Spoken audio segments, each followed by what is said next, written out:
অবৈধ সম্পদ বাজেয়াপ্ত, তাদেরকে নির্বাচন অযোগ্য ঘোষণা করা, আগামী নির্বাচনের সংখ্যা অনুপাতি পদ্ধতি পিআর পদ্ধতি ঘোষণা করা এবং ইহকালীন শান্তি ও পরকালীন মুক্তির লক্ষ্যে ইসলামী সমাজ ভিত্তিক সমাজ ব্যবস্থা প্রতিষ্ঠার দাবিতে আজকের ঐতিহাসিক গণসমাবেশে প্রধান অতিথির বক্তব্য রাখবেন বাংলাদেশের দ্বিতীয় স্বাধীনতা যুদ্ধের ঐতিহাসিক মহানায়ক বাংলার লেখক কণ্ঠী ছাত্র জনতার প্রাণপ্রিয় রহমান, যিনি এই আগস্ট মাসে বাইতুল মুকাররম থেকে জাতীয় প্রেস ক্লাব শাহবাগ হয়ে ছাত্র জনতা আন্দোলনে শরীক হয়েছেন, রাজপথে নেতৃত্ব দিয়েছেন, রাজপথে সেবা চালান ইসলামী আন্দোলন বাংলাদেশের সিনিয়র নায়েব আমির মুফতি সৈয়দ মোহাম্মদ ফয়জুল করিম।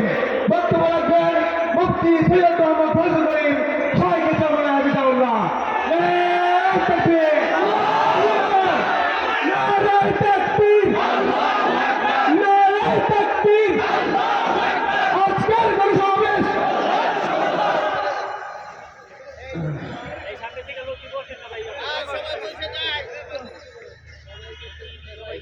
আসসালামু আলাইকুম ওয়া রাহমাতুল্লাহি ওয়া বারাকাতুহু। এই স্পিকারটা সোজা করে দেন, এই স্পিকারটা সোজা করে দেন, ওই স্পিকারটা সোজা করে দেন।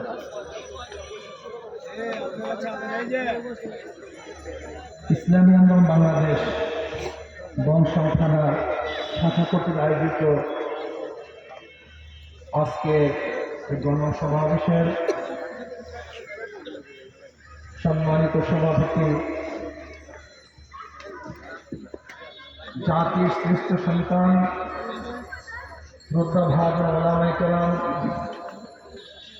সর্বস্তরের জনগণ ভাইয়েরা আমার, যে মাঠে আমরা আছি এই মাঠের নাম জানি কি?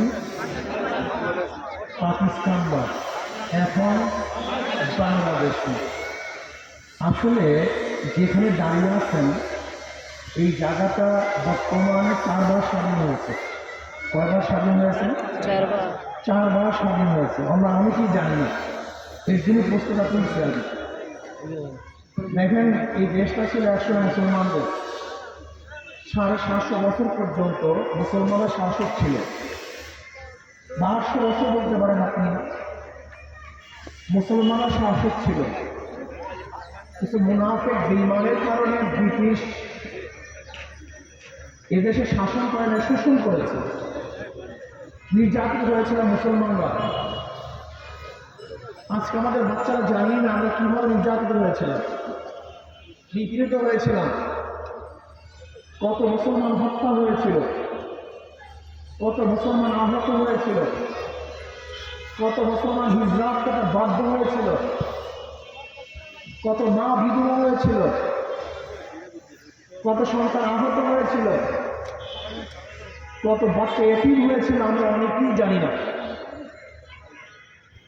200 বছর পর্যন্ত ব্রিটিশরা মুসলমানদের উপরে কেমন নির্যাতন করেছে শুধু একটা ঘটনা বলি।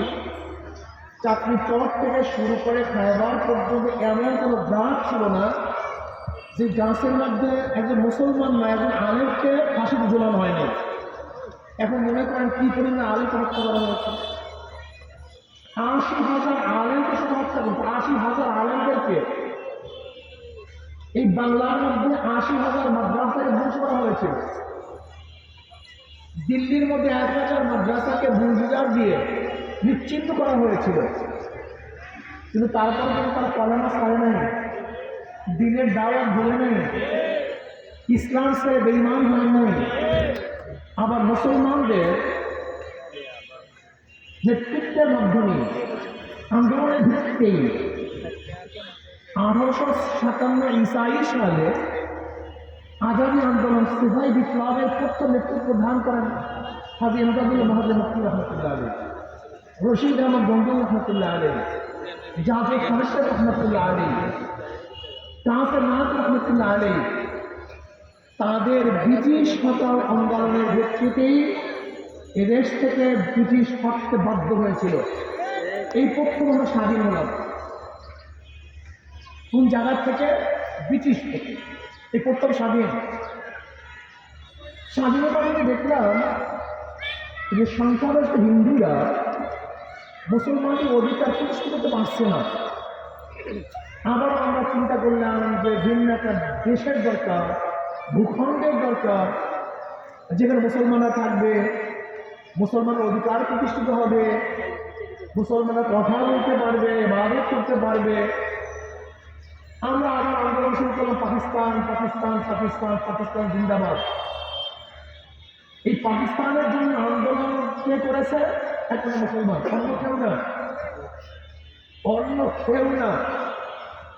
এদেশ 47-এ স্বাধীন হয়েছিল ধর্মের ভিত্তিতে, অন্য কোনো ভিত্তিতে নয়। এটা মাথার মধ্যে প্রত্যেকটা মুসলমানের রাখতে হবে, প্রত্যেকটা মুসলমানের মাথায় রাখতে হবে। এদেশ স্বাধীন হয়েছিল 47-এ ভৌগোলিক অবস্থানের কারণে নয়, ঋতুর কারণে নয়, ভাষার কারণে নয়। এদের স্বাধীন হয়েছিল কিসের ভিত্তিতে? ধর্মের ভিত্তিতে। আমরা সকলকে মুসলমান, এই ভিত্তিতেই পাকিস্তান নামে আমরা দেশ পেয়েছিলাম, যার দুইটা অংশ, একটা পশ্চিম পাকিস্তান আর পূর্ব পাকিস্তান। এই পশ্চিম এবং পাকিস্তান, পূর্ব পাকিস্তানের সংখ্যাগরিষ্ঠ মুসলমান হওয়ার কারণে ভারত থেকে ধর্মের কারণেই একমাত্র আমরা পৃথক হয়েছিলাম। তুমি কি জানো এই বইয়ের, এই মেডিকেল ইউনিভার্সিটির গোটা জমি একজনই দান করেছেন, নওয়াব সলিমুল্লাহ রহমতুল্লাহ আলাইহি। মুসলমানদের প্রতিষ্ঠান কেন করেছেন? এই পূর্ব বাংলার প্রত্যেকটা মুসলমানকে শিক্ষিত করার জন্য।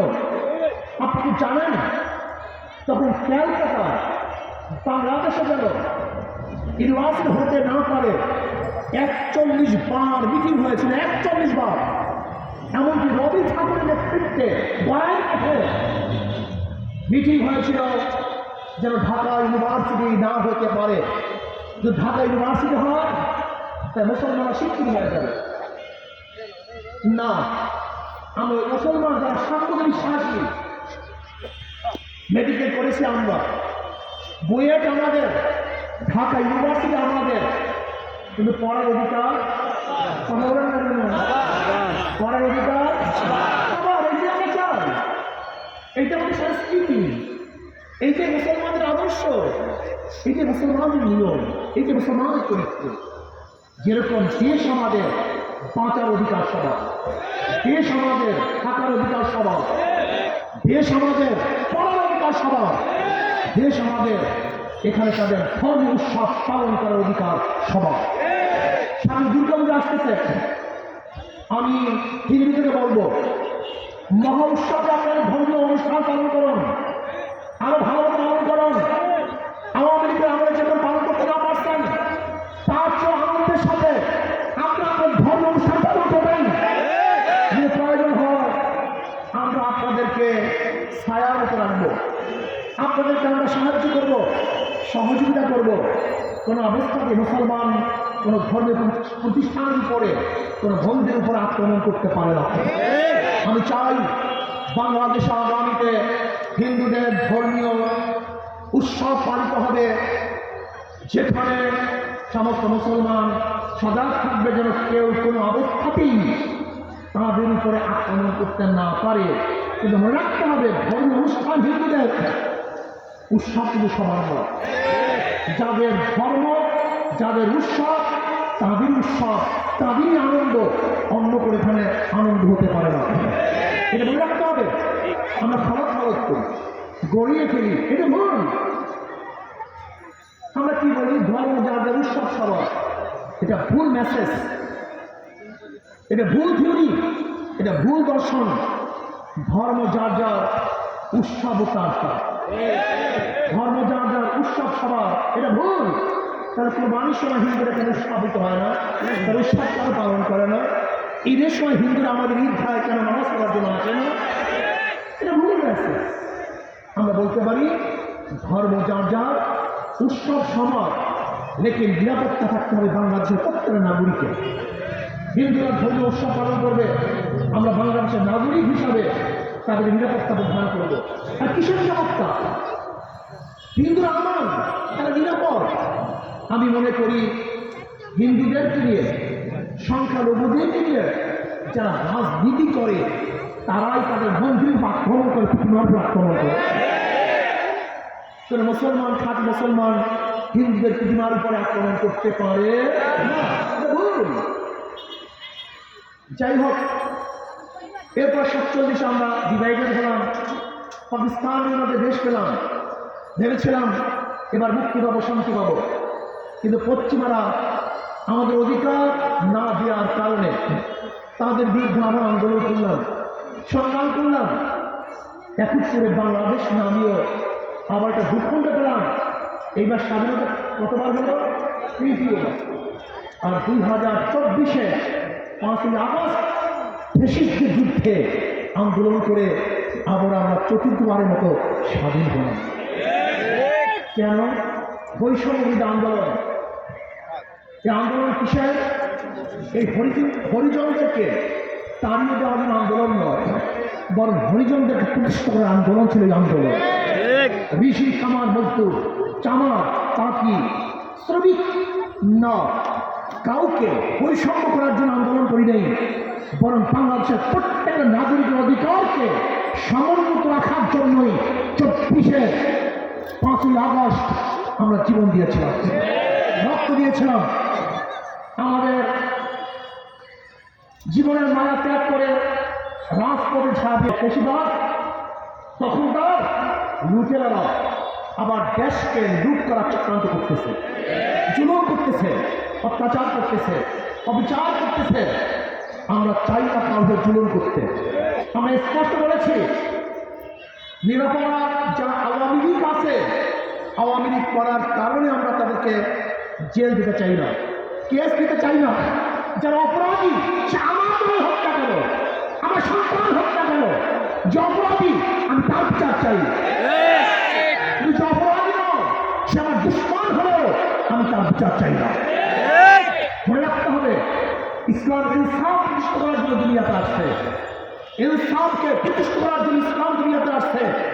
নবী আলাইহিস সালাতু ওয়াস সালাম বলেছেন, আমার মেয়ে যদি ফাতেমাও চুরি করে আমি তার হাত কেটে দেব। এর নাম ইসলাম, এর নাম মানবতা, এর নাম নীতি আদর্শ। আমি এখানে সমস্ত মুসলমানদেরকে বলবো, সমস্ত ভাইদেরকে বলবো, হাজারো ভালো মানুষ, চরিত্রবান মানুষ, শিক্ষিত মানুষ আজকে রাজনীতি করে না কেন? গান্দার কারণে, নষ্ট রাজনীতির কারণে, এই পচা রাজনীতির কারণে। এই পচা রাজনীতির কারণে হাজারো ভালো মানুষগুলি বাহিরে থাকার কারণে চোর, গুন্ডা, বদমাশ, লুচ্চা এবং ডাকাতরা এই অঙ্গনকে দখল করে নিয়েছে। আমি অনুরোধ করি, আসুন ঘরে বসা, মসজিদের কোণে বসা, প্রতিষ্ঠানে বসা হাজারো ভালো, ভদ্র, জ্ঞানী, চৌকাশ, দেশপ্রেমিক, মানবতার পক্ষে হাজার মানুষ যারা আছেন, আপনারা আসুন, রাজনীতি আসুন, ইসলামী আন্দোলন বাংলাদেশের পতাকা ধরে চলে আসুন, এই ছায়া ধরে চলে আসুন।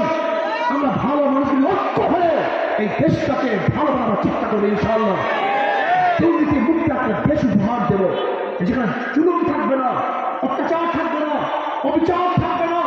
আমার মা বলতে ইসলাম হবে, যেখানে শ্রমিক, তাঁতি, কুলি, মজদুররা তাদের ন্যায্য অধিকার ফিরে পাবে, যেখানে বৈষম্য থাকবে না, কে মুসলিম, কে হিন্দু, কে খ্রিস্টান, কে বৌদ্ধ সম্মিলিত হবে এই দেশটাকে করার চেষ্টা করবে ইনশাআল্লাহ।